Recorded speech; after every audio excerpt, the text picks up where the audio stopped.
don't know when was the last time I came for a Tampines, or rather this preaching program. Smita Mataji and Sachin Prabhu, thank you very much for having us over.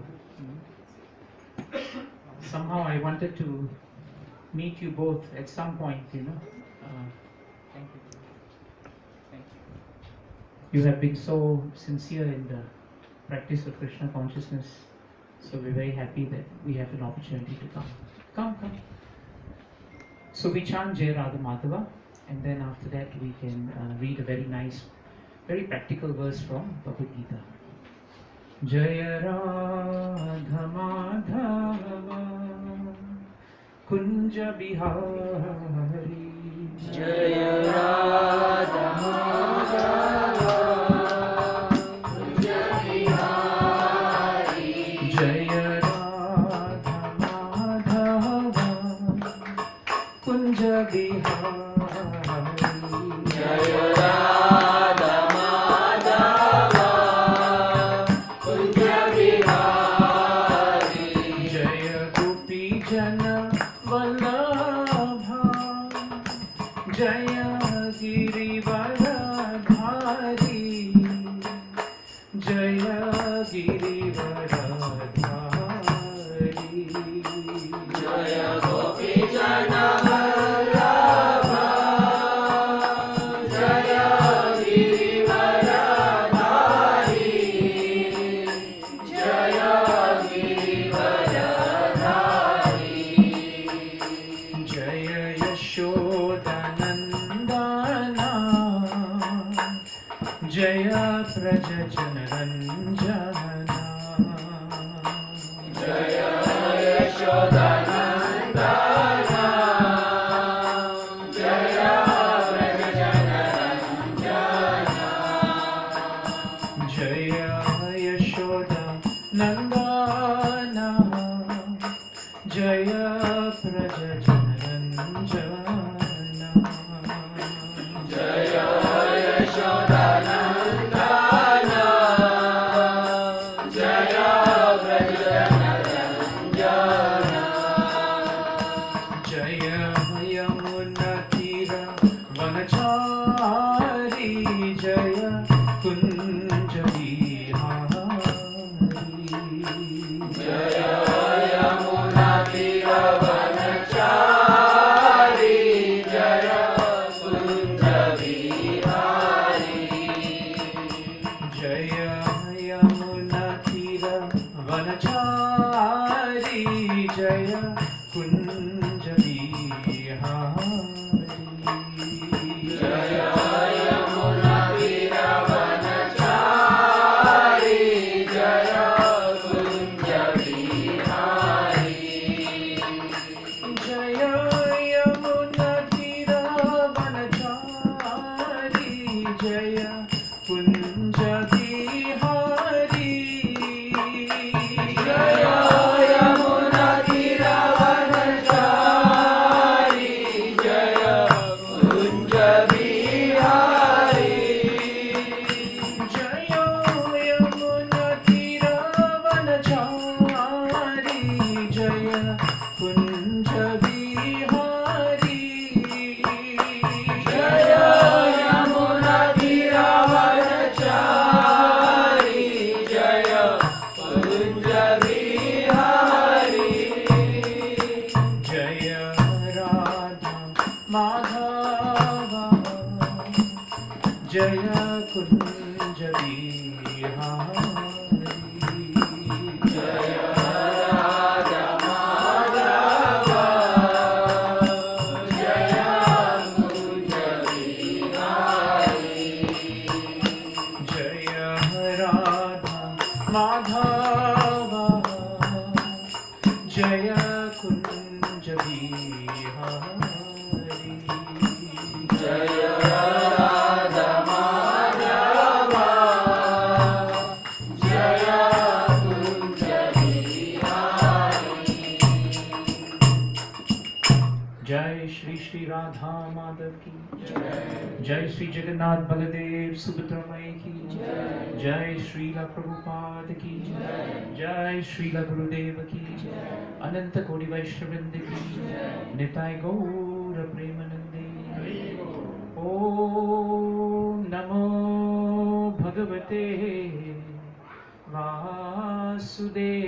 Vasudevaya.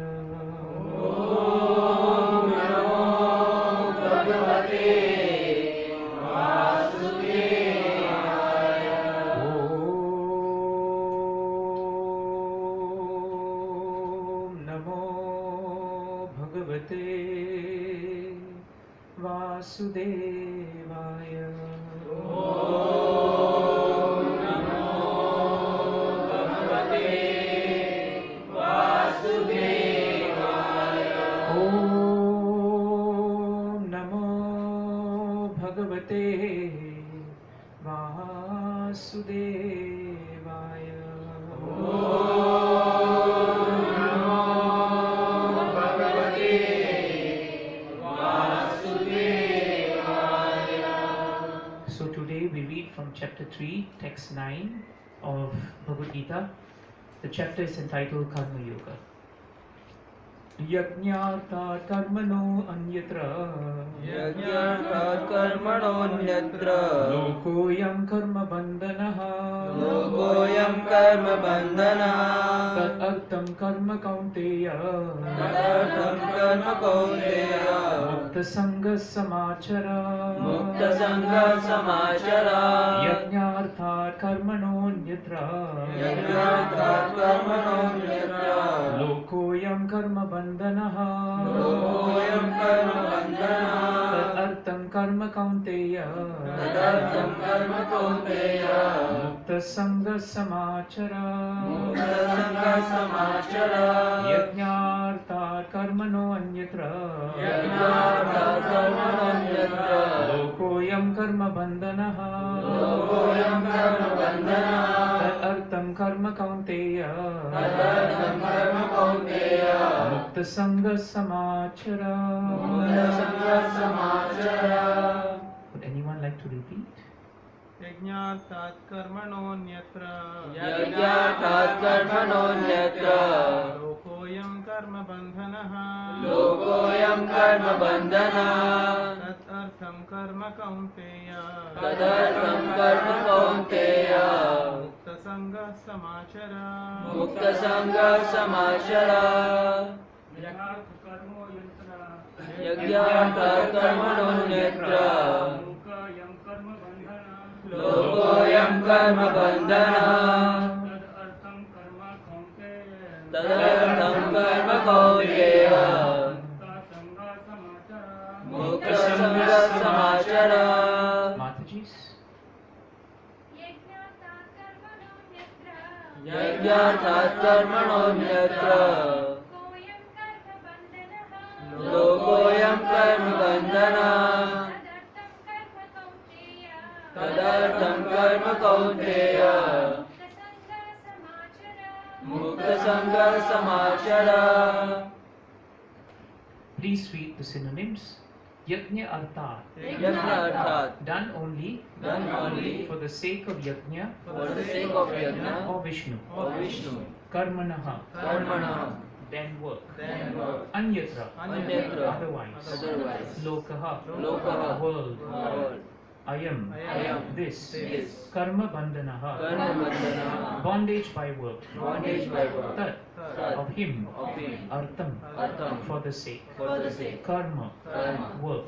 work. Kaunteya, Kaunteya. O son of Kunti. O son of Kunti. Mukta Sangaha, Muktasangha liberated from association. liberated from association. Samachara, Samachara do perfectly. do perfectly. Translation and purport by His Divine Grace, A.C. Bhaktivedanta Swami Srila Prabhupada Ki. Jai. Please repeat the translation. Work done Work done as a sacrifice as a sacrifice for Vishnu for Vishnu has to be performed. has to be performed. Otherwise, Otherwise, work causes bondage work causes bondage in this material world. in this material world. Therefore, Therefore, O son of Kunti, O son of Kunti, perform your prescribed duties perform your prescribed duties for His for satisfaction. His satisfaction. And in that way, And in that way, you will always remain free you will always remain free from bondage. from bondage. Please hear the purport. Since one has to work even for the simple maintenance of the body, the prescribed duties for a particular social position and quality are so made that purpose can be fulfilled. Yajna means Lord Vishnu or sacrificial performances. All sacrificial performances also are meant for the satisfaction of Lord Vishnu. The Vedas enjoin Yajno vai Vishnuhu. In other words, the same purpose is served whether one performs prescribed yajnas or directly serves Lord Vishnu. Krishna consciousness is therefore a performance of yajna as it is prescribed in this verse. The Varnashrama institution also aims at satisfying Lord Vishnu. Varnashramacharavata Purushena Paraha Puman Vishnur Aradhyate. Vishnu Puran 388. Therefore, one has to work for the satisfaction of Vishnu. Any other work done in this material world will be a cause of bondage. For both good and evil work have their reactions. And any reactions binds the performer. Therefore, one has to work in Krishna consciousness to satisfy Krishna or Vishnu. And while performing such activities, one is in a liberated stage. This is the great art of doing work. And in the beginning, this process requires very expert guidance. One should therefore act very diligently under the expert guidance of a devotee of Lord Krishna, or under the direct instruction of Lord Krishna himself, under whom Arjuna had the opportunity to work. Nothing should be performed for sense gratification, but everything should be done for the satisfaction of Krishna. This practice will not only save one from the reaction of work, but also gradually elevate one to transcendental loving service of the Lord, which alone can raise one to the kingdom of God. Jai Prabhupada's Transcendental Purports Ki Jai. Om Ajnanatimidandasya Jnananjana Shalakaya Chakshurunmilitam Yena Tasmai Shri Guruve Namaha. Sri Chaitanya Manobhishtam Stapitam Yena Bhutale Swayam Rupa Kadamayam Dadati Swapadantikam Vandeham Shri Guru Shri Utapadakamalam Shri Guru Vaishnavanscha Shri Rupam Sadajatam Sahagana Ramnatam Vitam Tam Sajivam Sadvaitam Savadutam Harijana Sahitam Krishna Chaitanya Devam Shri Radha Krishna Padan Sahagana Lalita Shri Vishakhanvitamscha He Krishna Karuna Sindhu Dinabandho Jagatpate Gopesha Gopika Kanta Radha Kanta Namostate Tapta Kanchana Gaurangine Radhe Vrindavaneshwari Vrishabhanu Sute Devi Pranamami Hari Priye Vancha Kalpatarubhyascha Kripa Sindhubhya eva cha Patitanam Pavanebhyo Vaishnavebhyo Namo Namaha. Jai Sri Krishna Chaitanya Prabhu Nityananda Shri Advaita Gadadhara Shri Vasadi Gaura Bhakta Hare Krishna Krishna Krishna Hare Hare Hare Rama Rama Rama Hare Hare.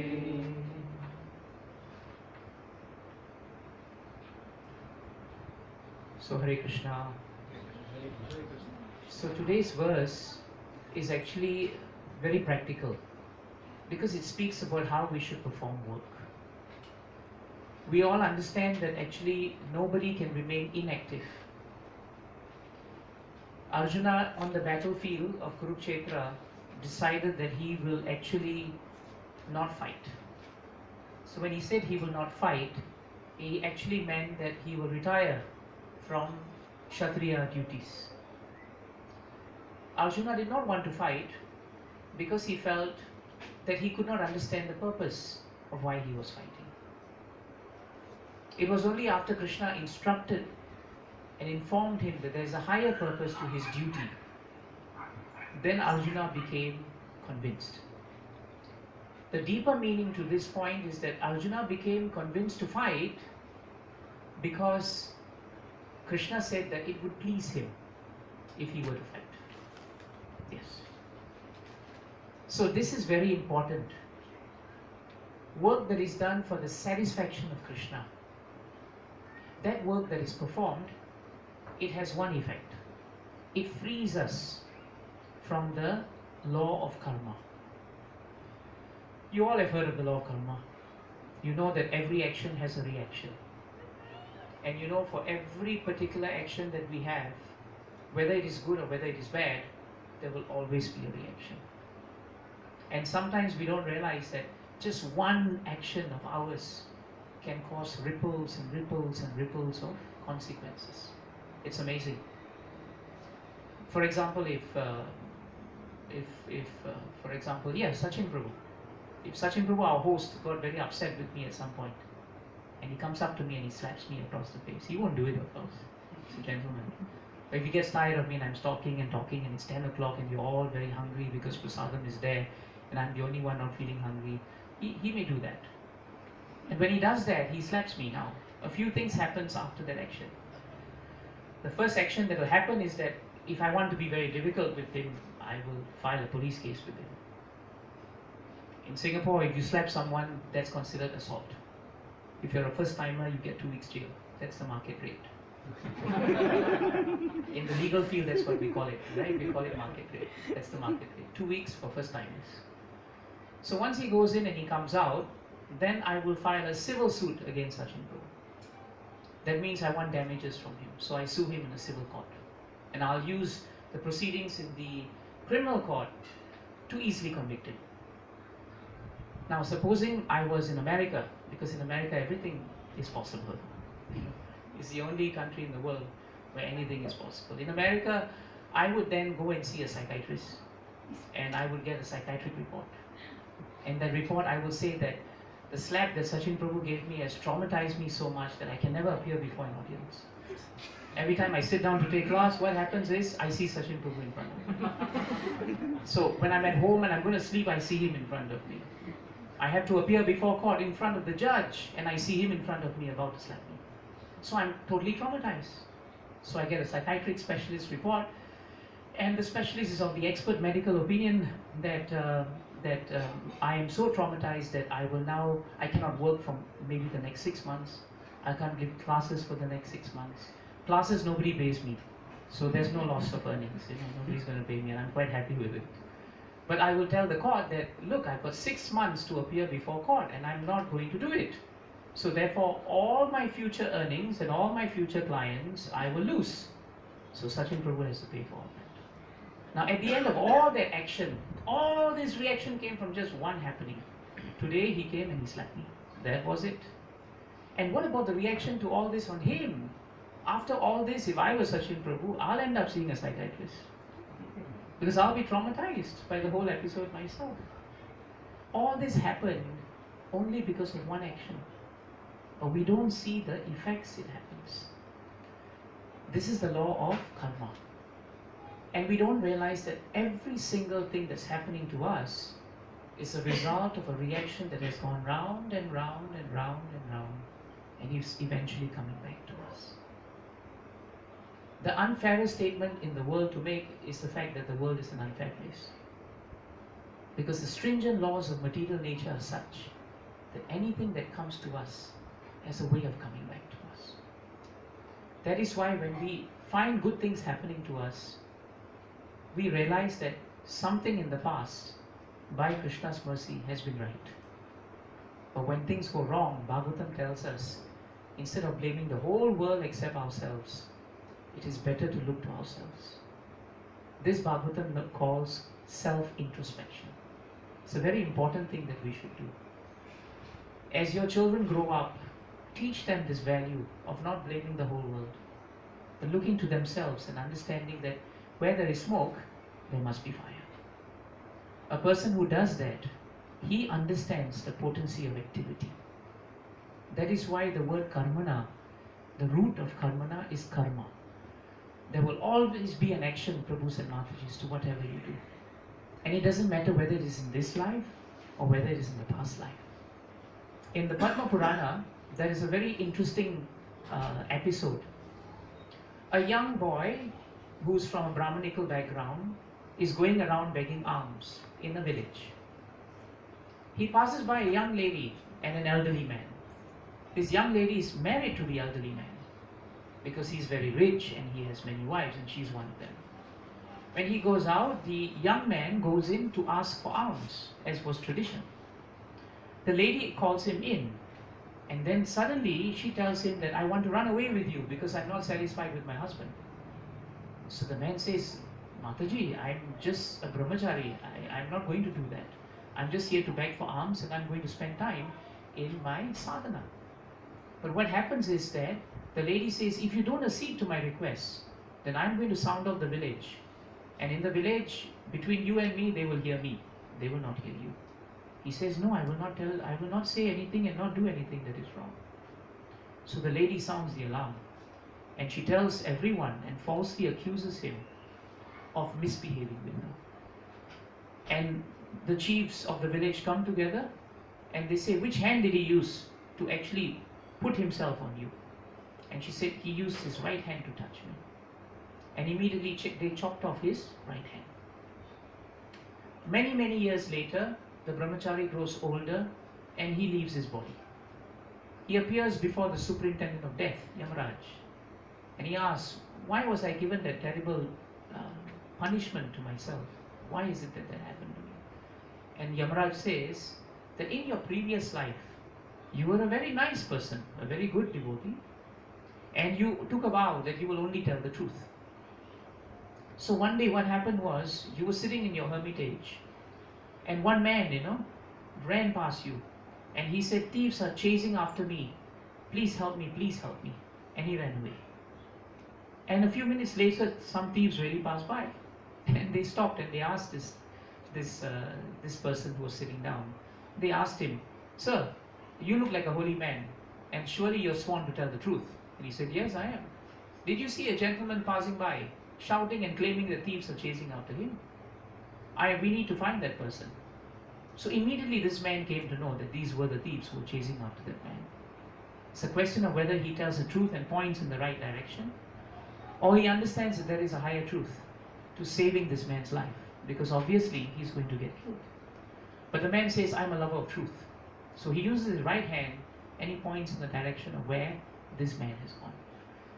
And Yamaraj said, that man died because of your immature understanding of what truth is. And you used your right hand to point to the death of the man. And so in this life, though it looked entirely unfair that you should lose your hand, now do you understand the whole perspective of where you have come from and where you will go? So there are many episodes like this that are given in our sastras to explain to us that we are accountable for our actions. That's the main point. And that is what Krishna is telling here. He's saying that work or action has to be performed. This is very clear. And he's saying this to Arjuna, because Arjuna was thinking, let me become Sadhu Baba, let me go to the cave and retire, and I will be very peaceful. No war, nothing on my head. But what would have been the consequence? The karma on his head would have been the greatest if he did not fight the war and Duryodhan and gang became the new rulers. Can you imagine the kind of karma that would come on a warrior who could have stopped that war but did not do so? It's terrible. So Krishna is our well-wisher. And Krishna wanted Arjuna to do the right thing. And the right thing in Bhagavad Gita equals to what Krishna wants. That is why when we say that we do something, we cannot stop doing it. Arjuna tells, in 1857, 58, 59, 60, I think those 4 verses, very important verses in Bhagavad Gita. Krishna tells Arjuna, and this is very nice because he's using logic. All of us grew up on logic, and sometimes we resist spiritual life because spiritual life doesn't sound all that logical. And we think, wait a minute, no, I came through schooling, I've got all my degrees, and here we are talking about things that we cannot prove. So sometimes in our generation, we become a little bit difficult when it comes to things that appear illogical. But here in the next 4 verses, you will find, anyone has Bhagavad Gita with them? Mataji, you have it, right? You turn to 1857. Because these 4 verses will tell us how logical Krishna is. And you cannot refute his logic. He says firstly in the first verse, Chetasaha sarva karmani mayi sanyasa matparaha buddhi yogam upasritaha mat chitta satatam bhava. Mataji, can you read to me the translation? Loudly. In all activities, just depend upon me and work always under my protection. In all activities, this is Arjuna being told by Krishna. And this is the essence of the verse. He says in all your activities, very important. That means whatever activity we do not differentiate between a material activity and a spiritual activity in Krishna consciousness. Arjuna was going to perform a battle, fight. A fight looks essentially like a material activity, and it is. But then, Krishna says, in all activities, depend on me. Isn't it, Mataji? Depend on me. This is the essence of working. When we work today, everywhere, who are we depending on? Very often we depend on our own capacities and our own capabilities. But you and I know, you've lived, at least most of you have lived for more than 30 years. You will know that in life, just on your own capacity and capability is not going to always ensure peace, bliss and happiness. You all know by now, so many things are beyond your control. Tomorrow the economy goes down, that's the end of your job. Tomorrow the economy goes up, it's boom time. There are so many things that we think we have control over.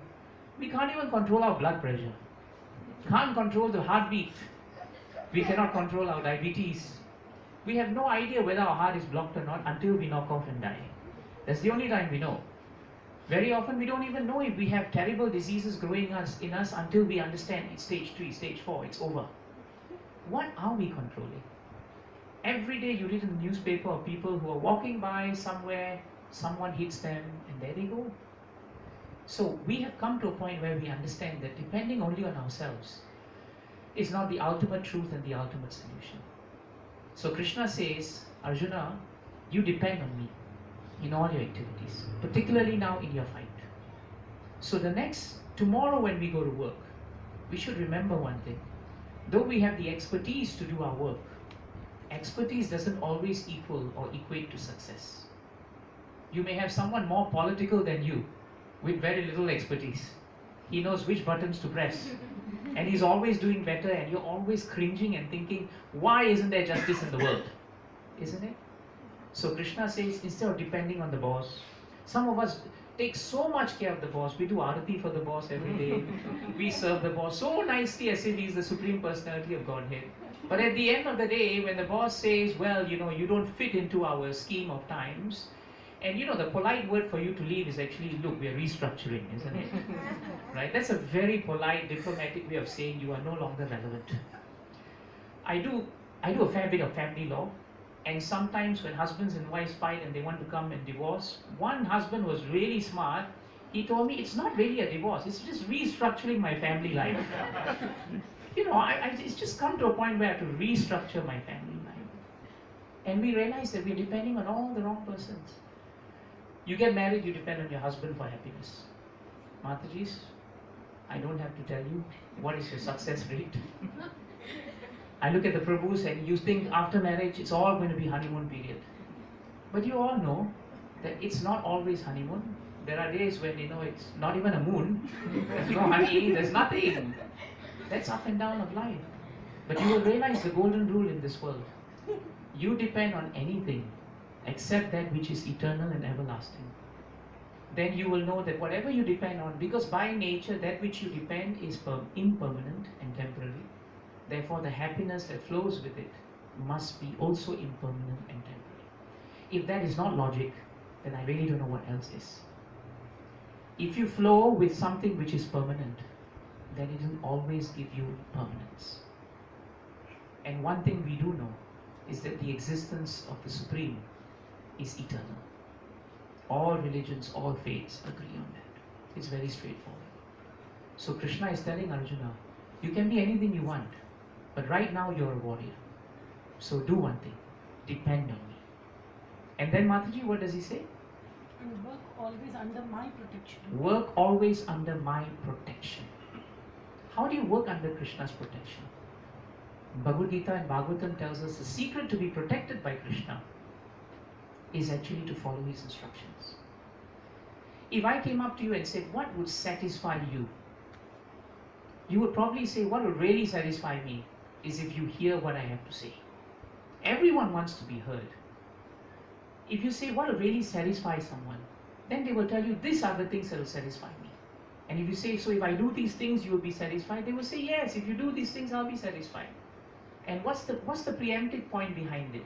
You do all these things and they become satisfied, therefore you are following what they want you to do. Every father, mother, when we scold our children or we tell them don't do this, don't do that, the reason we tell them that is because we know it will make them happy. But we become happy if they follow our instructions, because we know that we are their well-wishers. Krishna is the Supreme Father. He knows what is better for us because He created us. How many times our parents told us, I know what is better for you, and when we were young we said, they don't know what is, they're all outdated people, you know? And now our children are telling us that, isn't it? We don't know how to switch on that smart TV, we don't know what to do with a tablet, we don't know what to do with something, and they come and just touch something and they can do everything. And you realize after a while you're becoming obsolete, and they think that they know everything. Every generation makes this policy, and this is the same problem that Arjuna was faced with. And that is why Krishna told him, you depend on me first. So if we want to satisfy Krishna, then we don't have to leave our work. We can do our work. If you are the housewife, be the best housewife you can be. If you are a manager, if you're a lawyer, if you're a doctor, be the best doctor, lawyer you can be. The only difference is who is your employer. Who do you want to satisfy? 90% of the time we put pictures of loved ones on our table because that's the only thing that gets us through the day with our boss, isn't it? Just looking at them, I think, I can tolerate this fellow because I'm working for my children. If not, we can't tolerate it. But Bhagavatam and Bhagavad Gita tells us the only difference in consciousness is instead of depending on everything else except Krishna, we depend on Krishna. And once you depend on Krishna, like watering the root of a tree, everything else falls in place. Everything else falls in place. So work has to be performed. Devotees are not shirkers. We are workers. We don't shirk our responsibility. The word to describe a Vaishnava in Bhagavad Gita and Bhagavatam is Daksha. Daksha in Sanskrit means expert. Whatever you take up, do it to the best that you can do. But do it in this mood. Depend on Krishna's mercy. Know, be humble that not everything is within your domain. That there are many things outside of your domain. Arjuna thought he was a great warrior. That's why in Bhagavad Gita he is known as Sabyasachi. Sabyasachi means one who can shoot arrows very expertly. But in 1133 of Bhagavad Gita, Krishna tells him, Arjuna, Tvam Uttishta, you please get up now and you enjoy your kingdom because it is your right as Kshatriya. But remember one thing, Maya Vaite Nihata Purvam Eva Nimitta Matra Bhavya Savya Sachi. Just know that all who have to die on the battlefield, they are already dead by my arrangement. So the question Arjuna can ask is, Krishna, if you have arranged everything, then what is my role? What role am I doing? Krishna gives the answer at the last line, Nimitta Matra. You become an instrument in my hands. You know the beauty of becoming an instrument? Nobody sues you. I'll tell you that. If you're a knife in the hand of a surgeon, the surgeon cuts the patient wrongly, surgeon is sued, nobody sues the knife. If you're a knife in the hand of a thief and the thief stabs you, nobody sentences the knife in court, they only sentence the thief. So Krishna was telling us that if we want to live peacefully in this world, become an instrument in his hand. And you will not be held accountable because Krishna's mercy protects your accountability. Very important point. Krishna's mercy protects our accountability. Otherwise, we are accountable to every single action in this world. But Krishna says, what is that? Matri, can you end the verse so that we can understand the verse? In such devotional service, In such devotional service, be fully conscious of me. be fully conscious of me. This is the secret of work. In all these activities, be conscious who you're working for, who you want to offer the results to, who do you want to be inspired by. If you feel that you are working for Krishna, then your work is no longer mundane. It assumes so much more deeper a purpose. Why? Because the results of that work are no longer touched by karma. Krishna is above Kala and he is above karma. He is above gunas because he created this material world. He is completely spirit. Which means then, that if we are connected to Krishna, then the essence of us, which is spiritual, is fully blossomed. So even though we are exposed to the law of karma, Krishna guarantees here, and this is the second verse now. Second verse is very nice. Mat chitta sarva durgani, mat prasada tarisyasi, atachitvam ahankaram nashoyasi vinamshasi. Sri Lakshmi Mataji, you can read the verse. This verse is very nice. Translation. If you become conscious of me, If you become conscious of me. So he said in the first verse, you depend on me. And when you depend on me, you become conscious of me. Have you realized how when you depend on the love of someone, you're always conscious of that person? When you get married to someone or you're in love with someone, you don't realize that the feelings of love you have on that person actually grows into a form of dependence. For right or for wrong, it doesn't matter. But the concept is it's still dependence. That's why parents get hurt when our children hurt us by saying maybe harsh things or not obeying us. It's not because we are control freaks, but it's because we have love for them. And those whom you love, you normally either get hit very badly or you get very happy for a while and then get hit badly anyway. That is the nature of the world. So he says now, what does he say? Yes, if you become conscious of me, you will pass over all the obstacles you will pass over all obstacles of conditioned life of conditioned life by my grace. by my grace. These are the obstacles that work attracts. Work that is not done for Krishna, anyatra. Anyatra means otherwise. If you do not do work for Krishna, then mat chitta sarva durgani. Durgani means obstacles, right Mataji? In the word to word? Impediments. Impediments. Durgani in Sanskrit is translated as impediments. Sometimes people say devotees also have impediments. In fact, devotees have so many impediments. So what is Krishna saying? What Krishna is saying is the impediments don't go away. But Krishna's mercy gives the devotees the strength to cross over the impediments. So for the devotee, that doesn't become an impediment. It becomes an opportunity. What appears like a threat to your life becomes an opportunity for a devotee.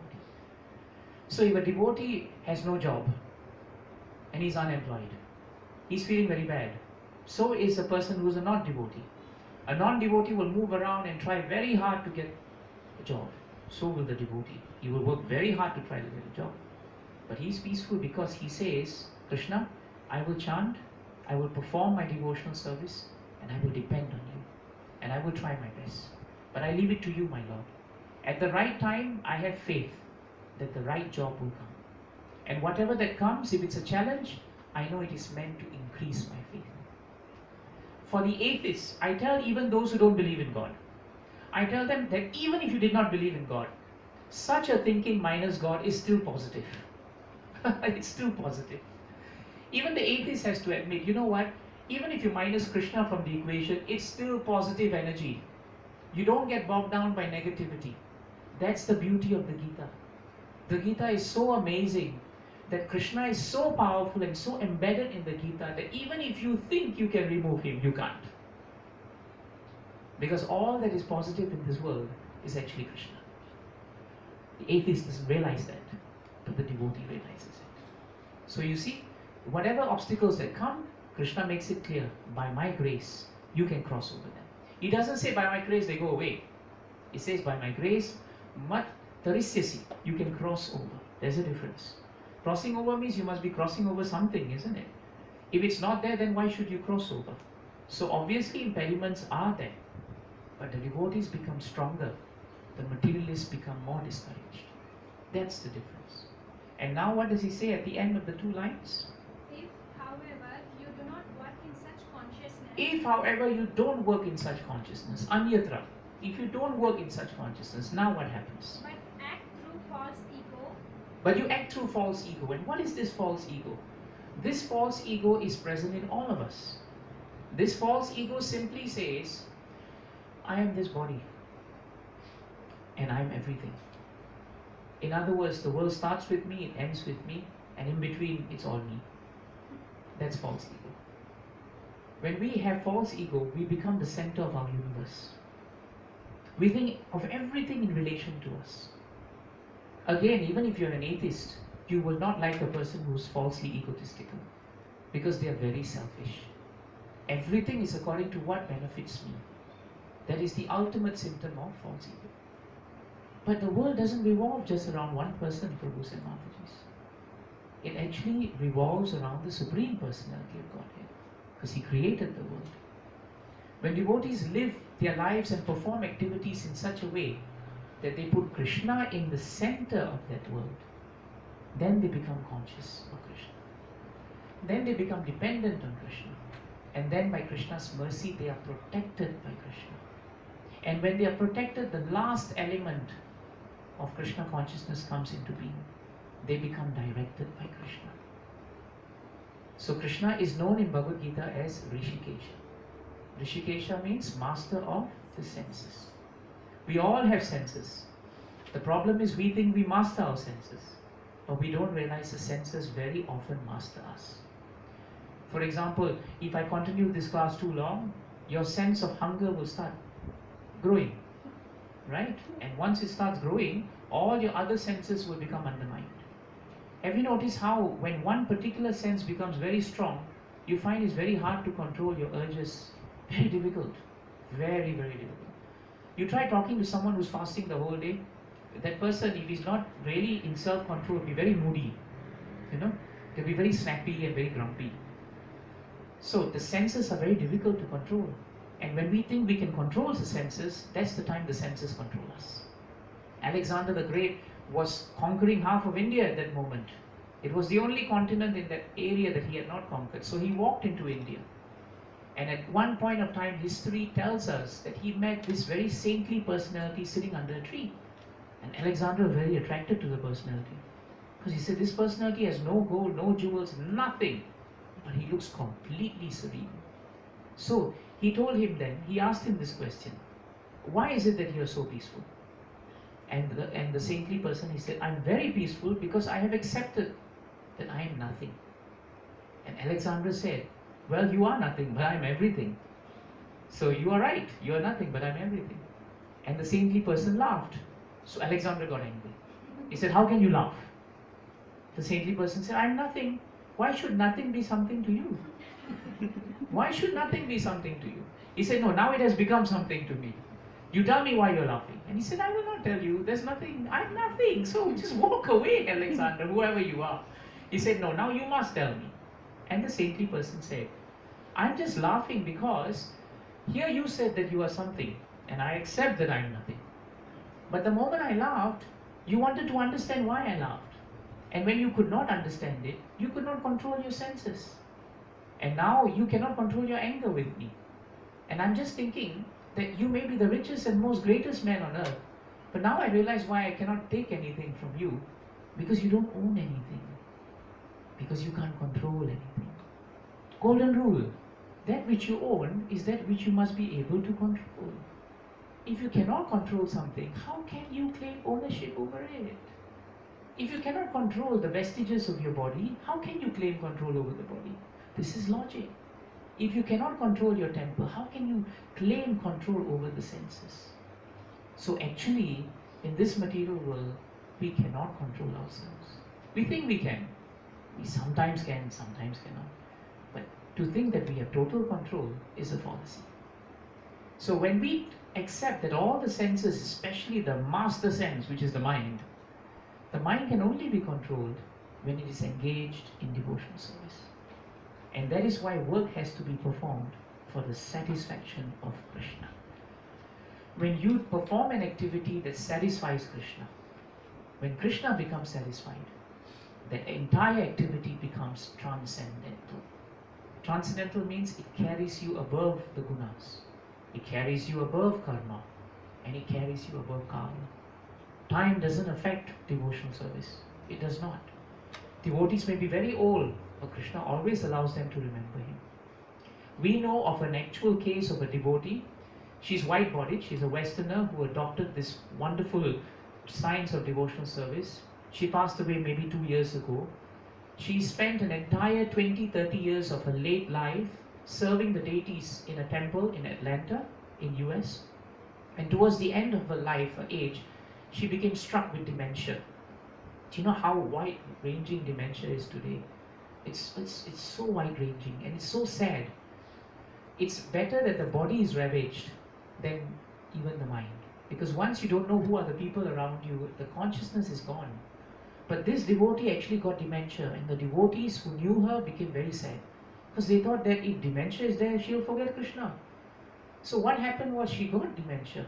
But after a while they realized one thing, she forgot everything. The only thing she kept remembering is, I have not completed chanting the holy names of the Lord. That's all she kept saying. So whenever she chanted 16 rounds of Hare Krishna, Krishna Krishna, Hare Hare, Hare Rama, Rama Rama, Hare Hare, after chanting a required number of rounds, she would stop and tell the devotees, I have not completed my rounds. That meant that she would have the opportunity to chant again. See the mercy of Krishna. Krishna kept making her forget that she had chanted so that she could continuously chant. And she just kept chanting until she left the body. And she did it not because anyone chased her. Every day she said, I have not completed my rounds. Every 2 hours I have not completed my rounds. She was just chanting Krishna's names. So this proves that when you try to satisfy Krishna, in whatever dangerous or difficult or challenging situation you may be, in that situation, if you depend on him, Krishna by his grace, mat prasada tarisyasi, he will help you cross over this difficult ocean of birth and death. And not only will he do that, Prabhus and Matajis, he says that if you just depend on your false ego, and you don't depend and understand that we are meant to also understand what should please Krishna, then what happens is we will be lost. So what Arjuna was being told by Krishna is, you want to become sadhu? You can go and become sadhu. But what will happen is, your nature is Kshatriya. Have you noticed how we all have certain natures? Even if you hang us upside down and try to reform us, that nature still comes out. It has a way of coming back, isn't it? I've always noticed how husbands and wives, before they get married, they always tell each other, I accept you for who you are. And 90% of the time, that's the reason why we get married to them, isn't it? Oh, he accepts me as who I am. It's the ultimate expression of love. After the marriage process, right, you realize both husband and wife take it upon themselves as a single-minded task to change the other partner to become what they want them to be. It always happens, and halfway through people say, but I thought you liked me the way I was, and now you're saying you want me to be this, that. So my point is, all of us have our natures, and it's very difficult to change the nature. Krishna says in the 3rd chapter, I think we'll come to that in 33rd verse, Krishna says there, even a man of great knowledge cannot change his nature. So Bhagavad Gita's point is, don't suppress your nature. Beautiful point.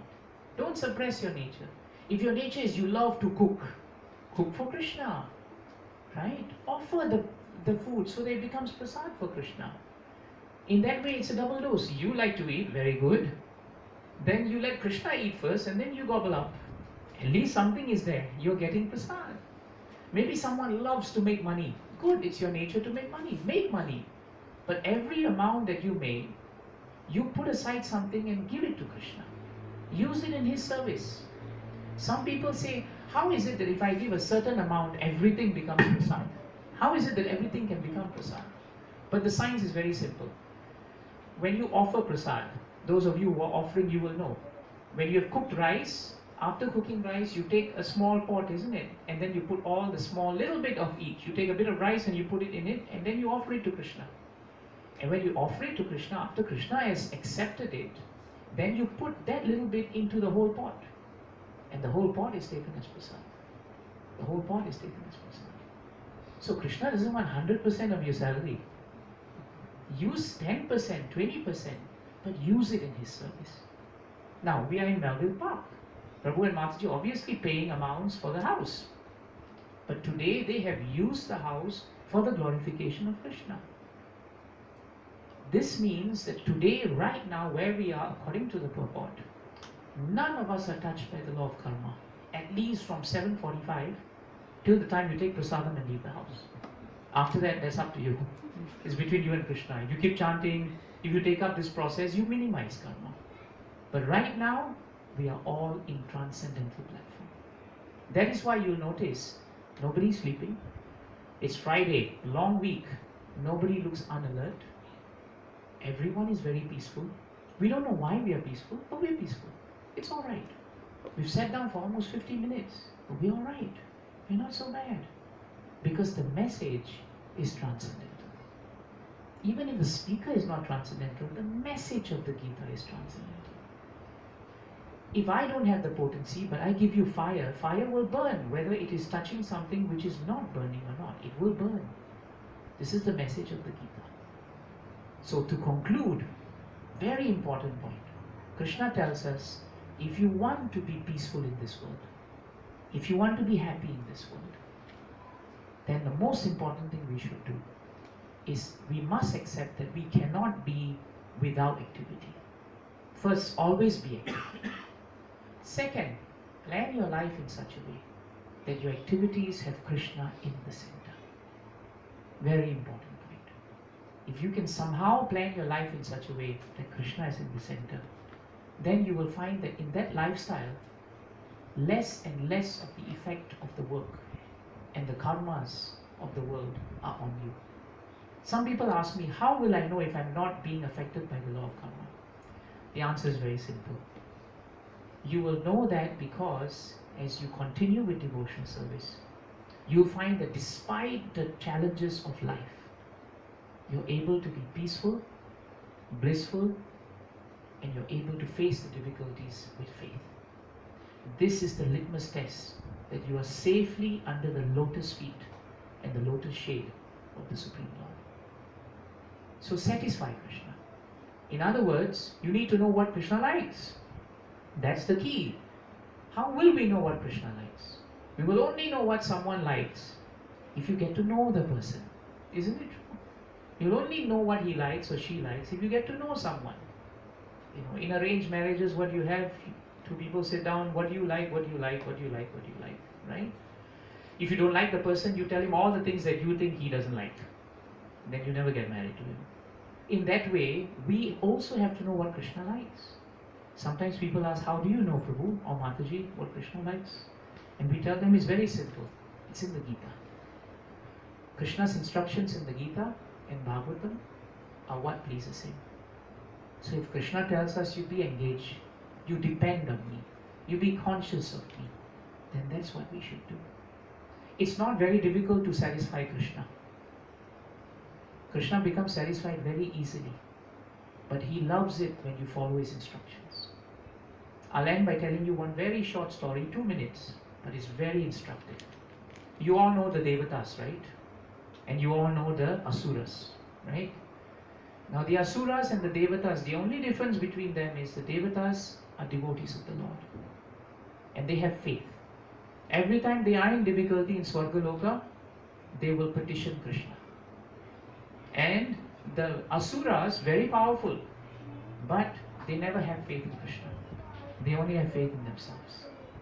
So what happened was, one time the Asuras were very powerful. This is in the 8th canto of Bhagavatam. And because they became so powerful, and because somehow or another they got the blessings of their Guru Sukracharya, they became rulers of Swargaloka. So Indra and all the Devatas became very perturbed. And they with Brahma went to see Lord Vishnu. And Lord Vishnu gave them very nice instruction. He told them, you must declare a truce with the demons. You're not strong enough. You declare a truce. You tell the king of the demons, Bali, at that time it was Bali, tell him that together we will churn the ocean of milk. And when we churn the ocean of milk, you will get Amrit. When you get Amrit, many things will come out from the ocean, by the way. When all these things come out of the ocean, I want you all to do one thing. Do not be distracted by them. Do not be distracted.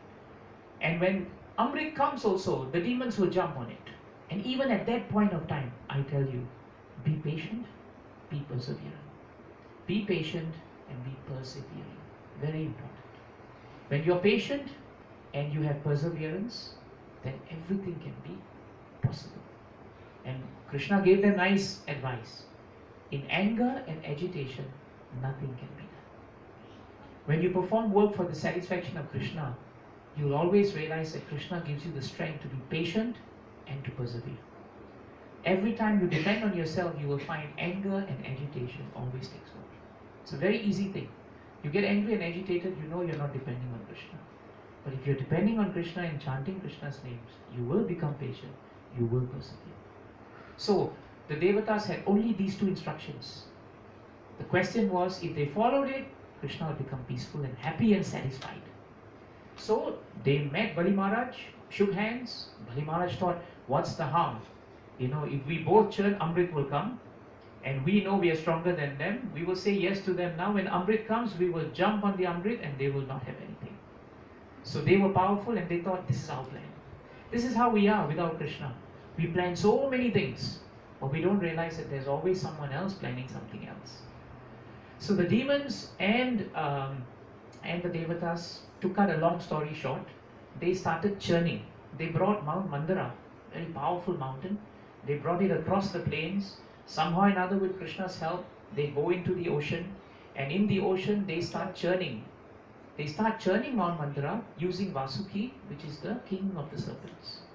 So the Devatas were on the tail side of Vasuki, originally supposed to be on the front, but the demons protested, so they got the tail side.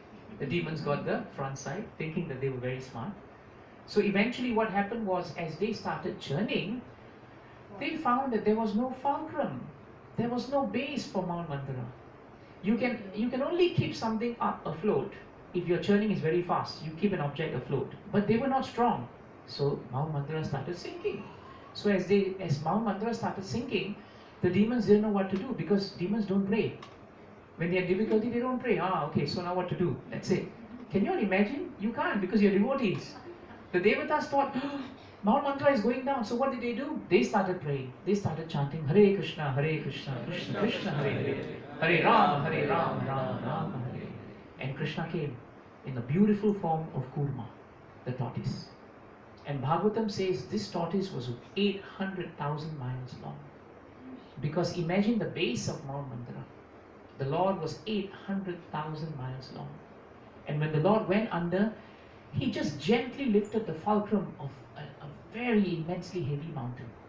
And Bhagavatam said, as he lifted it, it felt like feather to him. And as they started churning it, you know, when something scratches you at the back, right? Sometimes a scratch is a bit pleasurable, isn't it? You feel a bit pleasurable. And my father, when he has a scratch, he puts his back to the wall and he scratches himself. Have you seen that happen? Some people do that. So Bhagavatam tells us that was the same way Kurma felt. He felt like a pleasant itch on the back as the churning was going on. For the Lord, it's nothing. But the Lord realized even with him there, he could not, he also had to help out the churning, because these two groups were very weak. They thought they were very strong. So at the bottom, Kurma, as the Lord was churning, then the Lord took 1,000-handed form and sat on top Mount Mandara. And from the top, he also churned. Now, as they churned, Vasuki, was very tired. So he started emitting poisonous fumes. Now, who were the wise people who decided to be standing in front of Vasuki? The demons. And now they were choking like anything. They were choking like anything. And the Devatas also were feeling very tired. So Krishna now came in the form of breeze and rain. How many forms has he taken? He took the form of the tortoise. He's taken the form of the 1,000-armed form at the top. He now comes in the form of fresh rains and breeze, so that there is some freshness to them. And then the last point Bhagavatam says, Krishna entered the heart of Vasuki in the mode, in the guna, in his guna.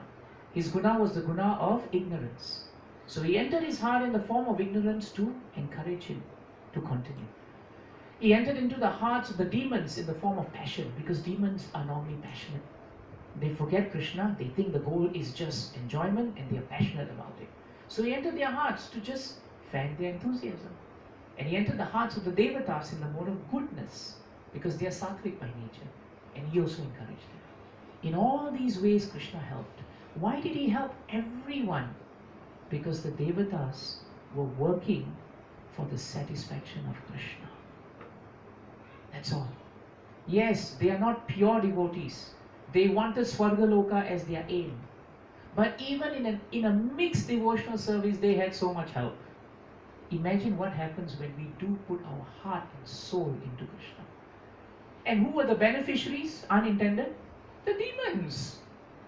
The Devatas prayed very hard. The demons got nice churning done. This is the great nature of Krishna.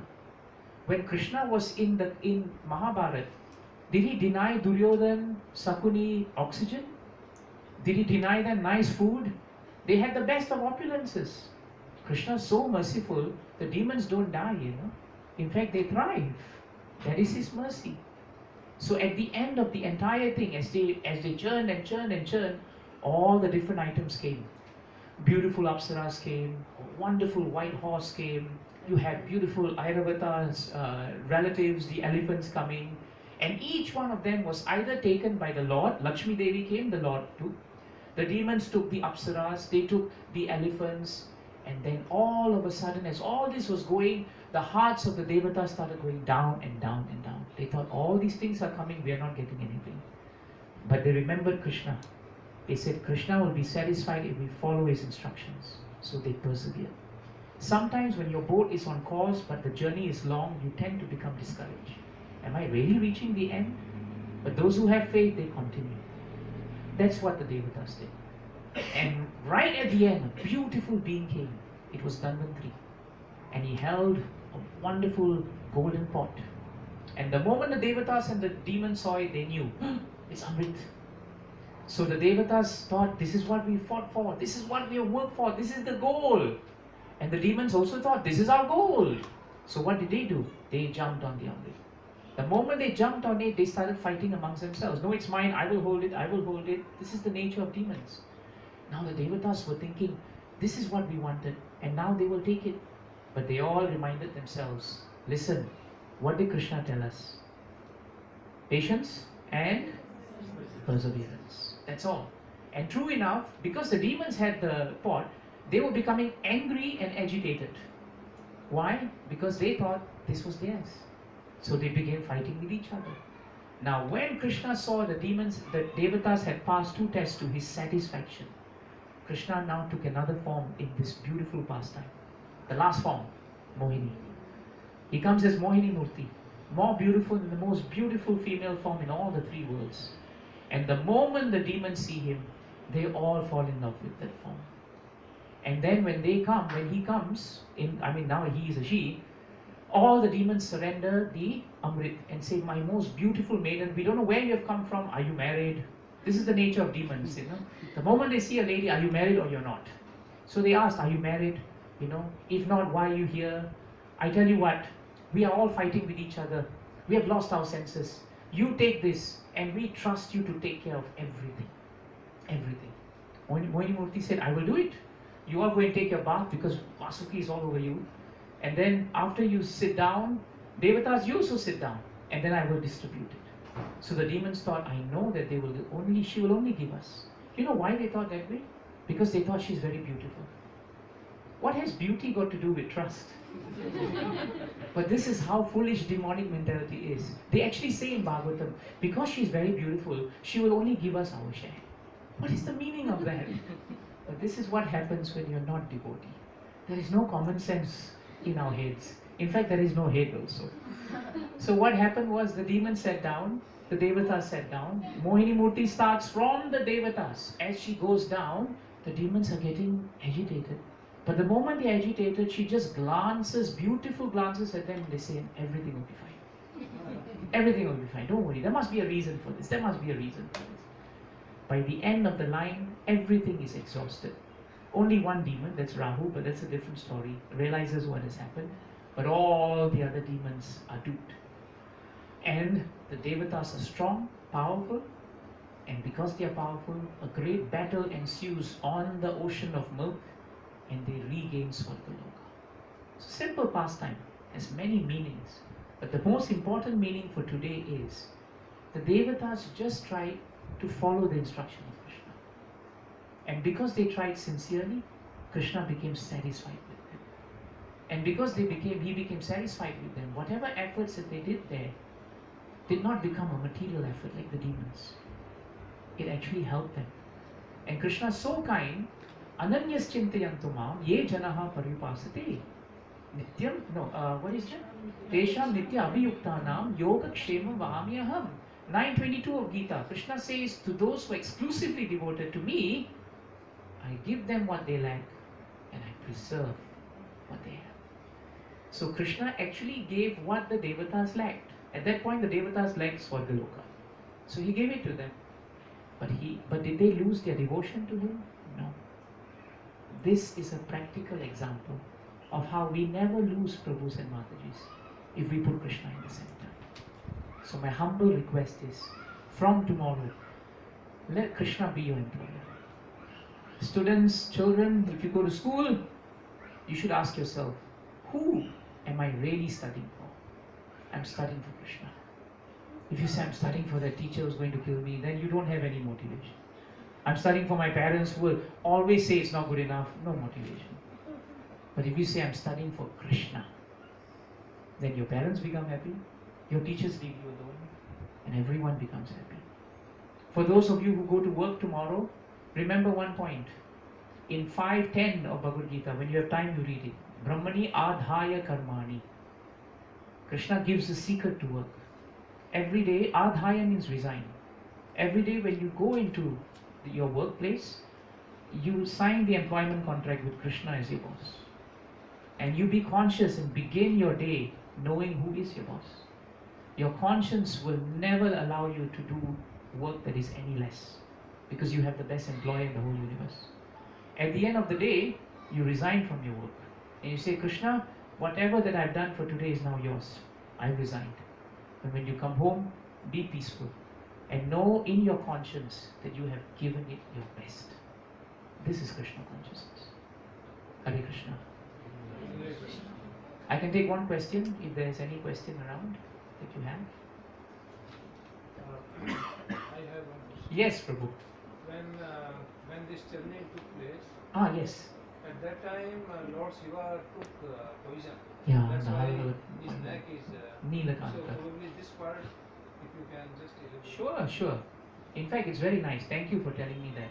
The first thing that came out is the churning when was this terrible poison. And when this poison came out, it was so powerful that the Devatas were going to die, the demons were going to die. And Vasuki was also going. So they didn't know what to do.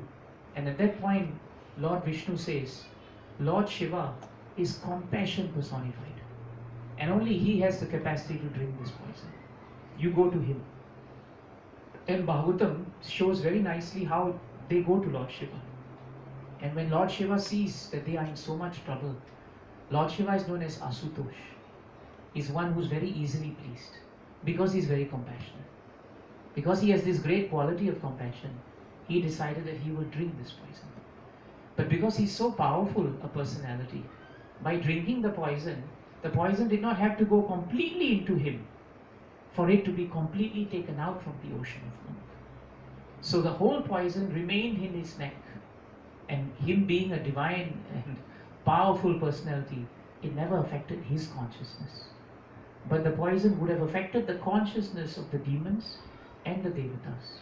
And so Lord Shiva served them as a true great personality, so that they could continue in the process of finally ending this pastime.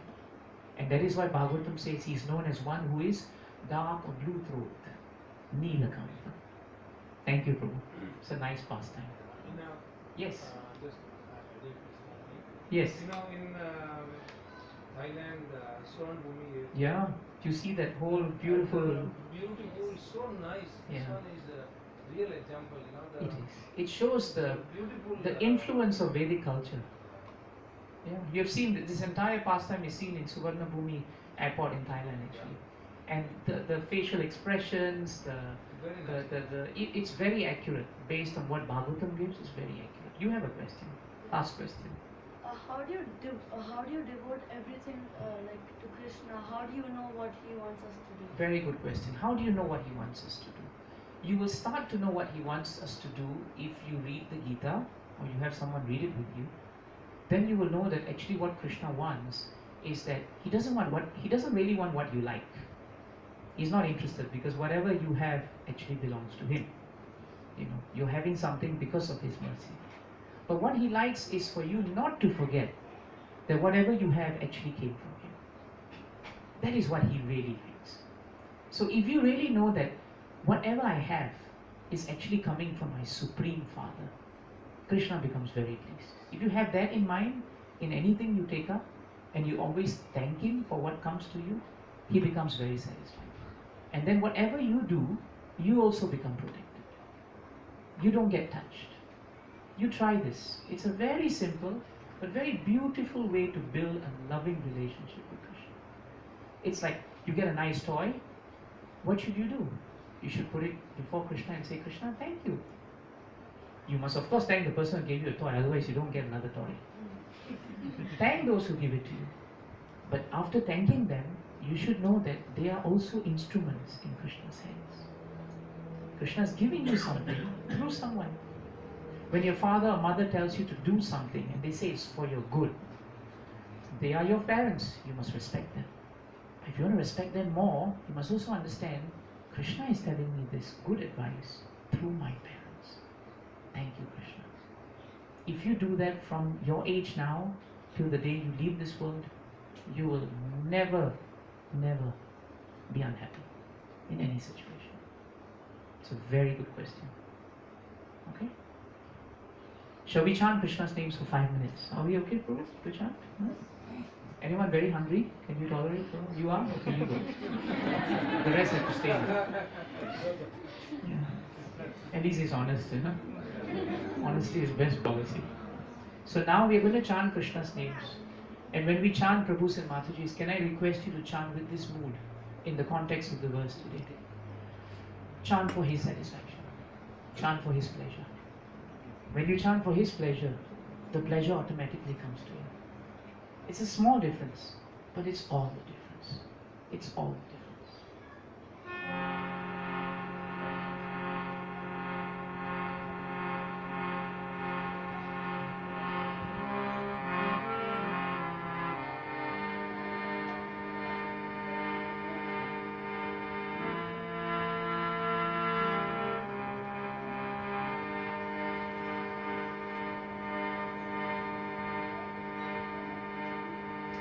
Hare Krishna, Krishna Krishna, Hare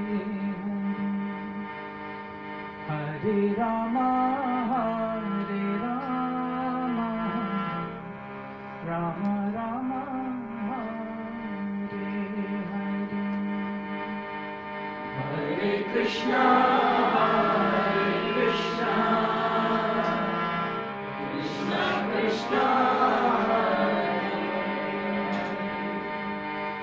Hare Rama,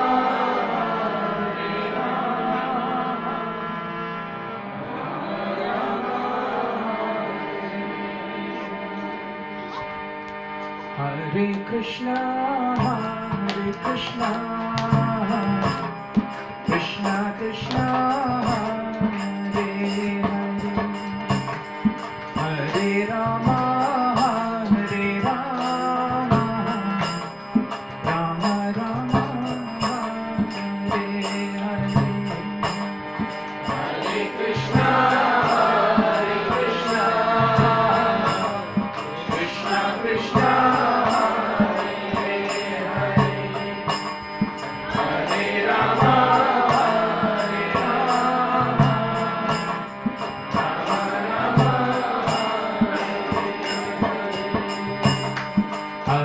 Krishna, Hare Krishna, Krishna Krishna, Hare Hare, Hare Rama, Rama Rama, Hare Hare.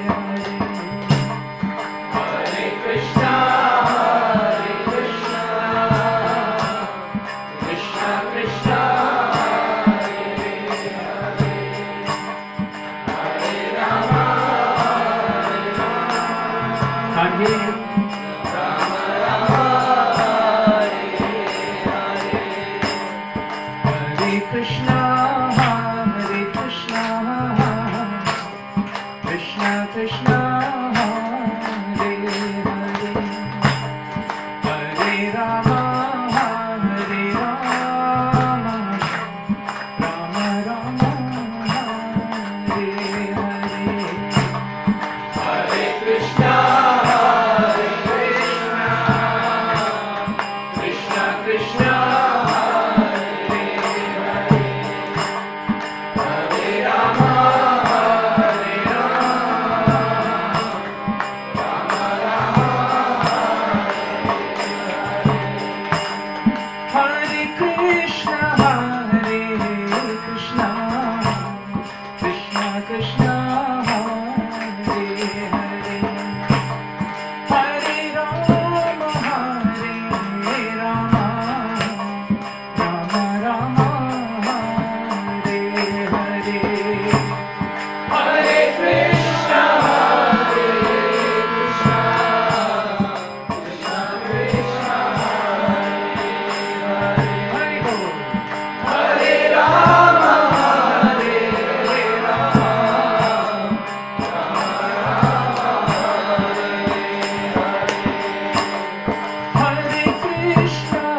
Krishna, Hare Hare, Hare Rama, Hare Rama, Rama Rama, Hare Hare. Hare Krishna, Hare Krishna, Krishna Krishna, Hare Hare, Hare Rama, Hare Rama, Rama Rama, Hare Hare. Hare Krishna, Krishna Krishna, Hare Hare, Hare Rama, Hare Rama, Rama Rama, Hare Hare. Hare Krishna, Hare Krishna, Krishna Krishna, Hare Hare, Hare Rama, Hare Rama, Rama Rama, Hare Hare. Hare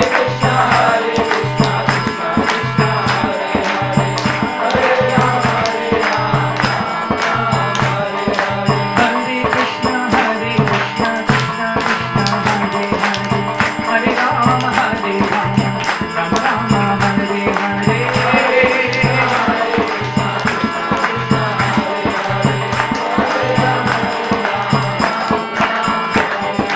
Hare Krishna, Hare Krishna, Krishna Krishna, Hare Hare, Hare Rama, Hare Rama, Rama Rama, Hare Hare. Hare Krishna, Hare Krishna, Krishna Krishna, Hare Hare, Hare Hare. Hare Rama, Hare Rama, Rama Hare Hare. Hare Krishna, Hare Krishna, Krishna Krishna, Hare Hare, Hare Rama, Hare Rama, Rama Rama, Hare Hare. Hare Krishna, Hare Krishna, Krishna Krishna, Hare Hare, Hare Rama, Hare Rama, Rama Hare Hare. Hare Krishna, Hare Krishna, Krishna Krishna, Hare Hare, Hare Rama, Hare Rama, Rama Rama, Hare Hare. Hare Krishna, Hare Krishna, Krishna Krishna, Hare Hare, Hare Go. Hare Rama, Hare Rama, Rama Hare Hare. Govinda Jaya Jaya Gopal Jaya Jaya, Govinda Jaya Jaya, Gopal Jaya Jaya, Radha Ramana Hari Govinda Jaya Jaya, Radha Ramana Hari Govinda Jaya Jaya, Govinda Jaya Jaya Gopal Jaya Jaya, Govinda Jaya Jaya, Gopal Jaya Jaya, Govinda Jaya Jaya Gopal Jaya Jaya, Govinda Jaya Jaya, Gopal Jaya Jaya, Radha Ramana Hari Govinda Jaya Jaya, Radha Ramana Hari Govinda Jaya Jaya,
Jai Shri Hari Nam Sankirtan Yajna ki Hare Krishna Mahamantra Yugadharma ki Grantaraj Srimad Bhagavatam ki Grantaraj Srimad Bhagavad Gita ki Nitai Gaur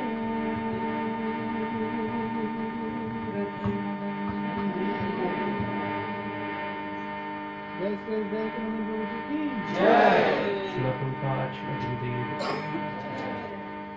Sachin Prabhu, thank you. Smita Mataji, thank you very much. You're both very sincere. By your desire, somehow, we've all arranged to come here. So we thank you very much. Mataji, we wish you all the best. The unborn child is supremely conscious of his or her position. Bhagavatam is very clear. And I would request you to read the unborn child's prayers. And these prayers are so powerful. We all chanted these prayers in Bhagavatam, but we have forgotten them somehow. But now, know with faith that whatever we have spoken today, whatever that we have chanted today, the unborn child can hear, can perceive, and can receive. If you both have this nice mood of Krishna consciousness, the child will be born blessed with spiritual life. So many millions of lives we had, and so many lives we have forgotten. And so many times we are back. At least give one life for the satisfaction of Krishna. Can't hurt, isn't it? So many lives went, and everything went also with it. But this life, let's make use of this life. Let's change what we have. We don't have to delete everything. We just have to add Krishna. No deleting in Krishna consciousness. Just adding. Hare Krishna. Hare Krishna. Thank you.